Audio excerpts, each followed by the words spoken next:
Everybody, your director, your producers, your actors, your cinematographers, your gaffers and your grips, the hair and makeup department, props and wardrobe, even your colorist, your sound guy. We are all gathered around the table because of story. Story is the driver for everything. It's the whole reason that everybody's invested into your project. So listen to me closely. If you have no story, you have no movie. Good movies are good stories. So the question is, how do you write a good story? I am not going to be that guy that sits here and tells you that there is a surefire way to write a good story, because the truth is there is no one way. If there was, we wouldn't have so many books. But what I can do is give you some of the tips that have worked for me and share with you how I create interesting and watchable stories, along with some of the resources that I use really up until this day, even with my current film, Broken Measures, which is what the series is about, how I create short films. And today, we're going to cover script writing. If there was one piece of advice that I could give you when it comes to creating a compelling story, if you don't leave with anything else out of this whole video, that one piece of advice would be write what you know. Write about things that you have experienced personally or seen with your own eyes, or you love it so much that you don't mind digging deep into the topic. When you write what you know, the story just kind of feels like it jumps off of your pen. It feels effortless. Like, even though it may not fall into a certain structure or formulated way of writing yet, it feels natural. It feels organic, and your actors and your producers will notice. I've had actors, and I'm grateful for this, tell me that my writing just feels natural. It's good, easy dialogue. But it's not because I'm this amazing screenwriter with like 35 years of experience and all of the knowledge in the world. It's because I keep it simple and write what I know. And when you write what you know, your audience will believe it. Your language is authentic. The terminology and verbiage of your characters and the mannerisms of your characters reflect the real world that they live in. For example, there's this writer, okay? His name is John Gattens. And the first time I met him, I was in the park working out, running some football drills, getting my workout in. And he came up to me and, he starts warming up his arm. He's like, all right, let me see if I can still do this. And he starts tossing me the ball. One thing led to another, and, we started having this conversation. So he's like, well, what do you do? Are you an actor? Of course, the answer was yes, because 99% of the time, if you ask somebody if they're an actor in LA, the answer is yes. So I'm like, yeah, I'm an actor. Then I asked him, what about you? What do you do? And he said, no, I'm not an actor. I'm a writer. I was like, oh, really? He said, yeah, have you seen Coach Carter with Samuel Jackson? I'm like, yeah. He said, yeah, have you seen Hardball with Keanu Reeves? And he starts going down this list of movies that he's written. I'm like, dude, I've seen all your movies. He's like, well, yeah, it's because you're a sports guy. Thinking back on that conversation, John was writing what he knew. His first 4 films were sports films, and they were all really good. He literally broke into the industry by writing what he knew. Then he goes on to write Real Steel and Flight with Denzel Washington. But the point that I'm trying to make is he started off by writing what he knew. So do that. It'll help. I have a host of screenwriting books for good reason, because I want to write good movies. Screenplay, The Foundations of Screenwriting, The Art of Dramatic Writing, Character Arcs, Creating Character Arcs, The Masterful Author's Guide to Uniting Story Structure, Plot, and Character Development. John Trudy, The Anatomy of Story, The Writer's Journey, Mythic Structure for Writers, Christopher Vogler. All of these books are informative. They're very good. But instead of talking about all of these, because the video will be very long, I'm going to tell you my 2 favorite script writing books and why. First, I want to tell you about my honorable mentions. And I don't have the book here with me. I wish I had it. How to Write a Screenplay in 21 Days. Clever idea. What did I say? Cute.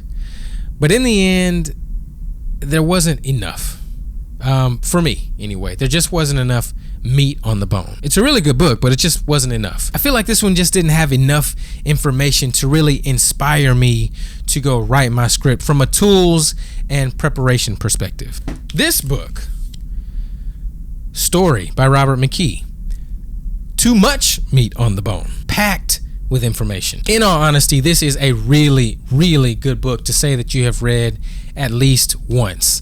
Robert McKee is like let me just read it to you. The consummate screenwriting teacher, the definitive screenwriting book. And then there are a lot of like testimonies of some really, really impressive people, including Quincy Jones. In addition to that, it has written, directed, or produced by students of Robert McKee: Air Force One, Friends, Gandhi, Glory, 6 Degrees of Separation, Sleepless in Seattle, A Time to Kill. Love that movie. I mean, you gotta read it, but you're gonna take some time. It's gonna take some time. It's really deep, and don't get me wrong, I love deep study and deep theory, but I also think that I needed something that could get me started, get me going, practical, useful tips and techniques that can help get my script out. For me, there has always been one book that I have constantly turned to, and y'all might laugh at me for this.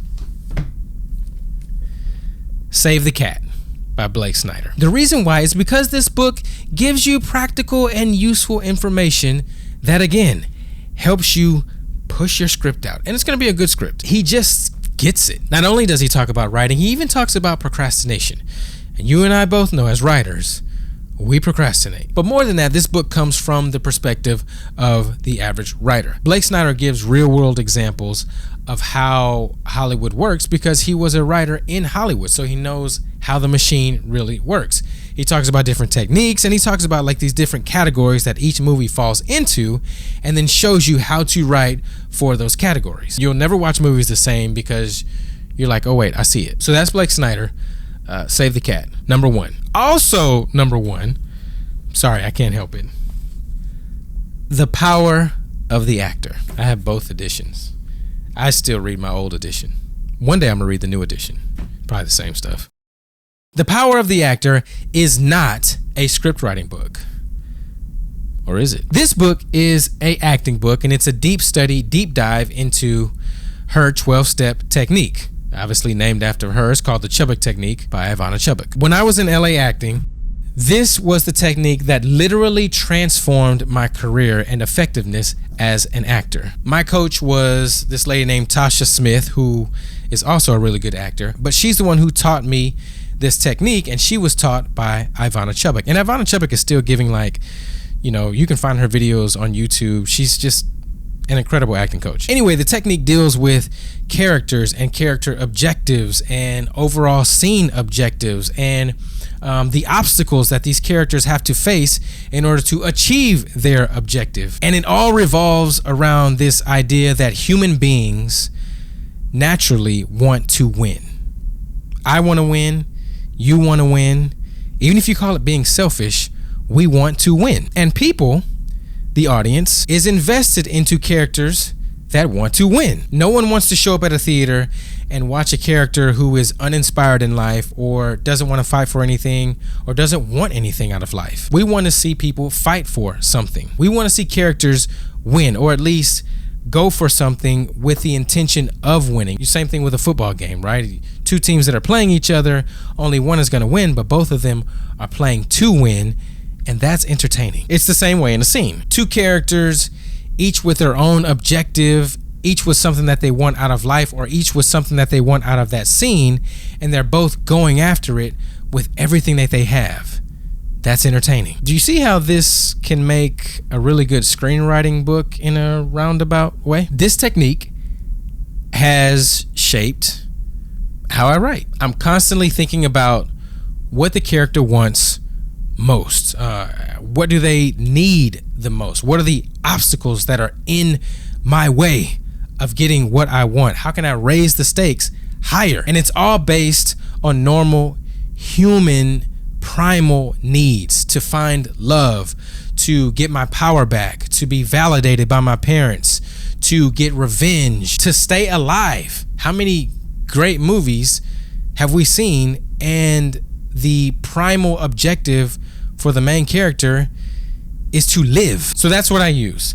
Save the Cat, probably a common path to screenwriting, and The Power of the Actor, an uncommon path to screenwriting.